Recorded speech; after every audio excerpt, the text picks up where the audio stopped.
Many people say that the criminal justice system is broken and needs to be fixed.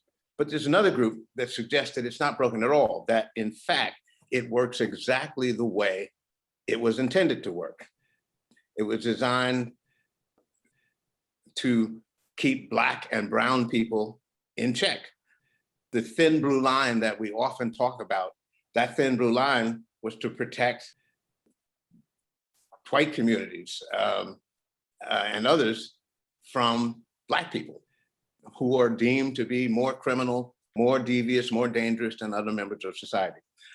What I'd like to ask each of you at the beginning, and we'll start with the district attorney, Mr. Williams, since you represent perhaps more than any of us right now, the criminal system that we're talking about, to ask you to respond to that view, that the system is not broken and that it works exactly the way it is, and talk from your perspective as a district attorney about how that impacts your work. Mr. Williams? Thank you, Mr. Monroe. If any of us go to our cars right now and crank the engine turns over, put it in drive, press the gas, and it moves forward, that car would be operating exactly as it was designed to operate. The criminal legal system is working exactly as it was designed to operate. In fact, in my office, we intentionally have stopped using the phrase criminal justice system because there is very little justice for so many people in this system. History, numerous studies clearly show disproportionate impacts on minorities. And it's not just for Black and brown people, it's for any other.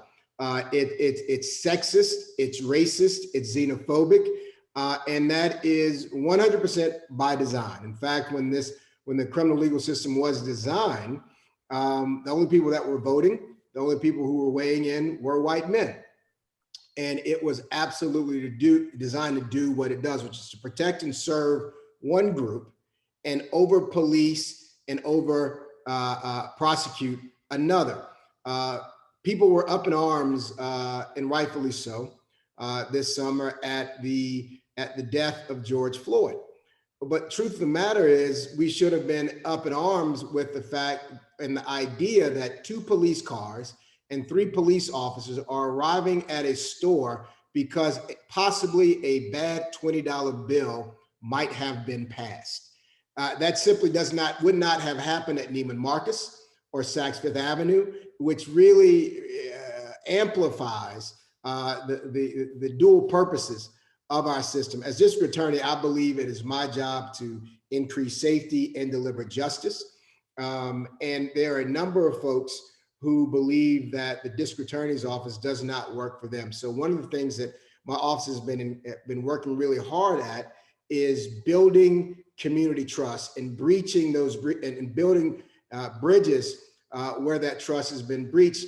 And one of those things is having a civil rights unit looking at police or prosecutorial misconduct in the past, looking at wrongful convictions, looking at excessive sentences. And we began a little while ago with the undoing of Jim Crow juries. In the city of New Orleans, in the state of Louisiana, you only needed 10 out of 12 folks up until a couple of years ago to convict. And that law was passed at an 1898 constitutional convention which had a self-professed goal of maintaining white supremacy and limiting those 2 marginalized voices that might vote for not guilty.